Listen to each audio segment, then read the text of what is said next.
So we are fighting back against all of those terrible decimating cuts. And finally, the E in our ABCs is that it would eviscerate a balanced budget.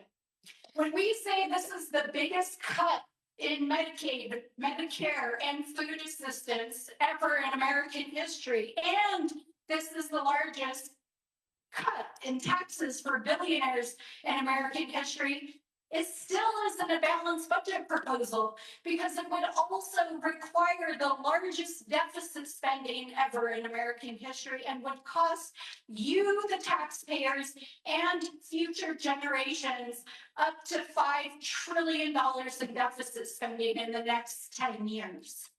So any Republican who claims to be fiscally responsible when they look themselves in the mirror is lying to themselves. So what we know is that every single member of the New Mexico delegation is going to fight to the very end to defeat this bill and to defend our democracy.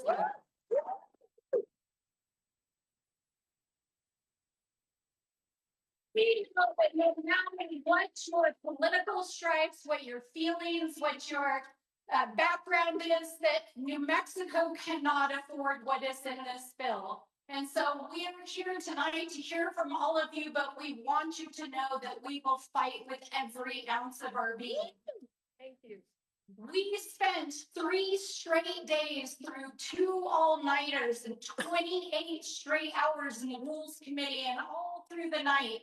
Congresswoman Ledger Fernandez was an absolute rock star fighting this bill in the Rules Committee. I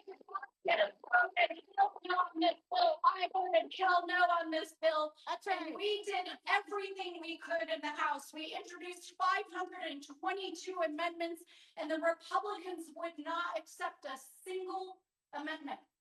Because as I always say, this is not normal. This is not normal. This is not normal. This is not how we should be legislating. And this is not the end as well. So our hope is that as this bill goes to the Senate, we know that the Republicans on the Senate ultimately will likely fold on many of these provisions, but we can't let up the pressure. Because there are some of these Republican senators who have already stated publicly that they won't support cuts to Medicaid, that they won't allow a major deficit spend. And so our job as New Mexicans, because you all already elected a stellar delegation to fight this bullshit,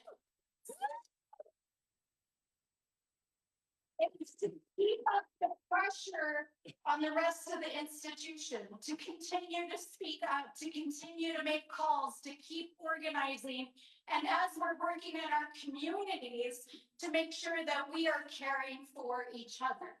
Because at the end of the day, we still have 3.5 more years of this devastating administration.